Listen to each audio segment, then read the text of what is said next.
Monsieur, bonsoir et bienvenue. Alors, je le disais, on a vu les images spectaculaires, mais d'abord, rapidement, que s'est-il passé exactement au rond-point de Tsarano? Il y a eu cet après-midi un dispositif de la BAC qui consistait à interpeller l'auteur de multiples viols. Et il s'avère qu'au cours de l'interpellation, lorsque l'individu s'est retrouvé en difficulté, il a sorti des couteaux et a voulu attenter à la vie de 2 agents de la BAC, ce qui a provoqué le tir d'un 3e agent qui était sur place.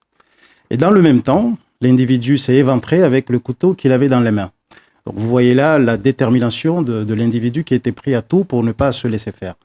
C'est donc une mort qui résulte à la fois d'un suicide, mais aussi d'un acte de défense légitimé par le Code de la sécurité intérieure en ce qui concerne l'usage des armes par les forces de l'ordre. Et, oui. Alors, il était recherché depuis plusieurs semaines. Est-ce que là, c'est au petit bonheur la chance ou le contrôle était spécifiquement axé sur ce fugitif? C'est le résultat d'une enquête menée par le service de la police judiciaire de la DTPN et d'une recherche active et acharnée par les agents de la BAC parce que l'individu faisait tout pour mettre en œuvre son évasion vers un juin. Je repose ma question. Oui. On savait qu'il était dans ce véhicule ou c'était un contrôle banal où on s'est rendu compte qu'il était dans cette voiture? C'est ce que je dis. C'est ce que je disais, c'est le résultat d'une recherche acharnée par les agents de la BAC. Donc, ils savaient à ce moment-là qu'il était dans ce véhicule-là. Ils ont donc stoppé le véhicule pour interpellation, mais l'individu était lui aussi préparé à l'interpellation au cas où, puisqu'il avait des couteaux sur lui. Et c'est à ce moment-là qu'il a voulu attenter à la vie des fonctionnaires de la BAC. Et est arrivé, voilà ce qui est arrivé. Alors, on connaît les circonstances.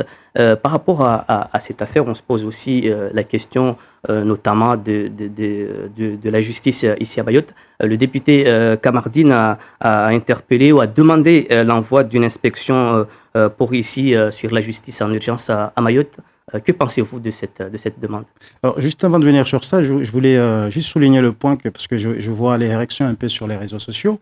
D'abord, le fait que notre collègue soit placé en garde à vue n'est pas du tout révélateur d'un comportement fautif, comme on a pu le lire, mais ça relève plutôt de la procédure normale. Et devoir incriminer les policiers de la BAC comme quoi ils ont tiré sur un étranger, je crois que c'est malvenu parce que, d'abord, la plupart des victimes de cet individu, si ce n'est la totalité, sont d'origine comorienne. Et les policiers de la BAC étaient au service de ces victimes-là. Donc, dire ici que les policiers de la BAC ont tiré sur un individu simplement parce qu'il est étranger, c'est faux. D'abord, c'était un criminel recherché qui, plus est, a voulu attenter à la vie de policiers. Pour l'intervention de M. Kamardine, nous ne sommes pas vraiment dans le monde judiciaire à proprement parler, puisque on parle d'étrangers en situation irrégulière. Il faut bien distinguer les libérations prononcées par le juge des référés, qui n'est pas une autorité judiciaire, mais qui dépend du tribunal administratif, et le juge des libertés de la détention, qui est une autorité judiciaire, mais qui va statuer uniquement sur les rétentions. Si vous voulez mon avis, ce n'est pas vraiment à cet endroit que le gouvernement va pouvoir réagir dans l'immédiat, à moins de déposer un projet de loi où il faudra attendre de longs mois. Là où le gouvernement va pouvoir réagir sur la lutte contre l'immigration clandestine, c'est en multipliant les bateaux en mer, en multipliant les effectifs, en multipliant les radars qui sont défaillants.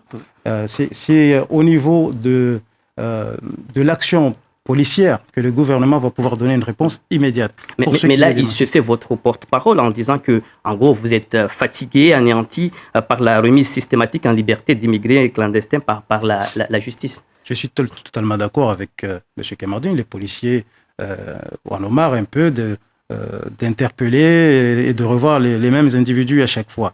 Mais il faut aussi avoir un langage de vérité et honnête. Ne pas systématiquement indexer les magistrats. On sait très bien qu'il y a des lois, les magistrats appliquent les lois. Il faut plutôt appeler le gouvernement à mettre en place les mesures qui dépendent d'eux, des autorités qui sont au gouvernement. Et là, c'est en donnant plus de moyens à la police, notamment à mer. Pour ce qui est des magistrats, il faut des projets de loi qui demandera encore plusieurs mois, voire des années. Alors, une dernière question. Le ministre de l'Intérieur, depuis La Réunion, a annoncé une probable visite ici à Mayotte au mois d'août. Est-ce que vos revendications seront les mêmes?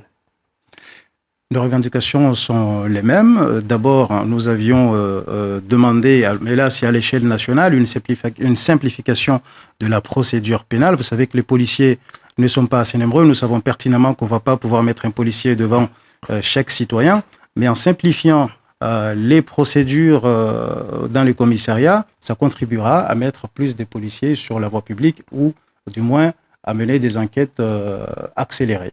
Merci beaucoup, Djamaldine Djabiri, pour toutes ces précisions.